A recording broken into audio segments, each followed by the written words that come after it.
ओम नमो आदेश मित्रांनो, चला तर आज मी चाललेलो आहे नानापेठेमध्ये मटेरियल आणायला. तसेच मी जाताना निघालो आळंदी सेलपिंपळ गावाकडून. जाताना खूप ट्रॅफिक लागले होते. आळंदीमध्ये आल्यावर पहिले महाराजांचे दर्शन केले व माऊलींचे पण मुखदर्शन केले. भरपूर गाडी चालून आलोत नानापेठेमध्ये. आम्हाला येतानाच आळंदीमध्ये पाऊस लागला होता, त्यामुळे नानापेठेत पण खूप पाऊस होता.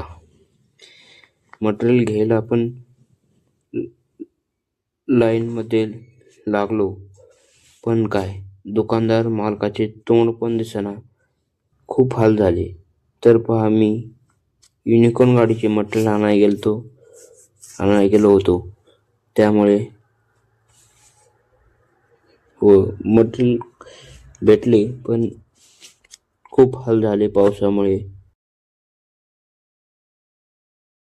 व्हिडिओ आवडल्यास लाईक, फॉलो करा.